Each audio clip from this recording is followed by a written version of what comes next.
The Bottleneck to Ministry, number 122. Welcome back. Today, we'll be looking at the Gospels of Mark and Luke to see how Jesus addressed trying to protect the ministry with restrictions and centralization. So let's get started. Mark 9:38-41, Luke 9:49-50. John said to him, "Teacher, Master, we saw someone else driving out demons in your name, and we tried to stop him because he does not accompany us." "Do not stop him," Jesus replied, "for no one who performs a miracle in my name can turn around and speak evil of me. For whoever is not against us is for us, and whoever is not against you is for you. Indeed, if anyone gives you even a cup of water because you bear the name of Christ, truly I tell you, he will never lose his reward." My thoughts. The clique had formed. If you ain't part of our little group, you don't get to play. Sounds pretty immature, doesn't it? And yet, like John and his companions, we do it all the time. I call it the curse of centralization. In an effort to protect and preserve, we start to narrow the who can and who can't circle. Now, don't get me wrong. I like the fact that we have a centralized driver's training and license distribution system. If you have driven in other countries, you know what I mean. I'm also glad we don't just let any old Joe perform brain surgeries. So there's a place for qualifications, restrictions, and vetting. This all comes under the desire to protect people, and therefore we centralize. But in Christendom, we have taken it way too far. I call them bottlenecks to the gospel. And watch out, I'm about to step on some toes. The first is, who can and who can't share the gospel? Don't laugh, I've actually heard people say that it's the pastor's job and anyone else. Well, they're just not qualified. The problem is, we are all commanded to share the gospel. Matthew 28:18-20, Mark 16:15. Two more are who can and who can't baptize and serve the Lord's Supper. We are told you have to have certain credentials to do either one of these.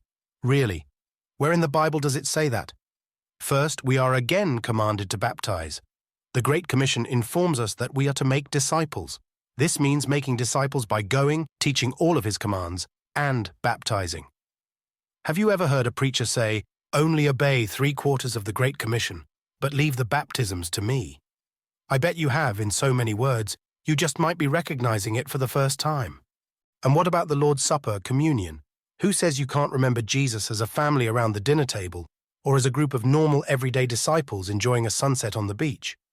We do see it's a serious offense to abuse the Lord's Supper, 1 Corinthians 11:17-34.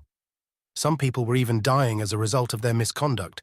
So does that give us a reason to ratchet down and make one person the communion expert to protect the poor ignorant people from killing themselves? I don't think so. Ananias and Sapphira died when they abused the spiritual discipline of giving. Why don't we save the people from themselves by having the pastor practice all the charity? If I'm sounding a bit snarky, it's because I'm terribly disturbed by the bottleneck we've created for the gospel and ministry for the sake of protecting it. These are all moves to protect the sanctity of the spiritual discipline. Protection and restriction are not the answer. Education and training are. My story. I'm a big champion of the priesthood of the believer, 1 Peter 2:9. I think we should be training people to do the ministry and not outsourcing it to paid professionals. Once upon a time I was a paid professional and was the very bottleneck I just spoke about. But 3 things have compelled me to change: the example of Jesus, the scriptures, and the immense need for laborers to reach the world for Christ. I see Jesus delegating elements of ministry to men that the paid professional of the day would never let do the ministry. By John chapter 4, the disciples were doing all the baptisms.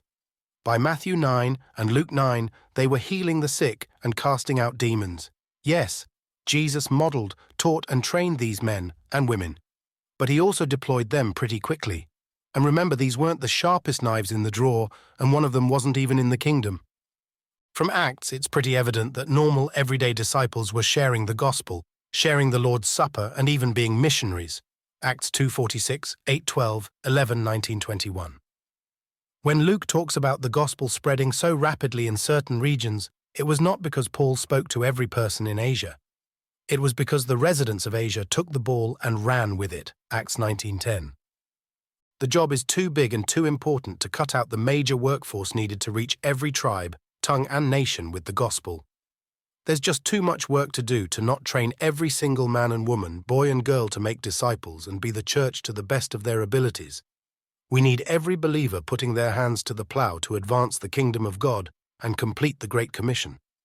I'm pretty passionate about this, can you tell? The answer to protecting the ministry is not restriction and centralization. The answer is good training and delegation. Our action plan. Now it's time for application. Here's some ideas. Do a Bible study on the difference between the Old Covenant priesthood and the New Covenant laborer. Check out my parable of the wells. Click the link or search YouTube for this. Maul the disciples. Model, assist, watch, and launch. My brothers and sisters, let's quit bottling up the ministry with restrictions and let every believer share the good news and make disciples. Train them up, send them out, and watch God's kingdom grow like the mustard seed.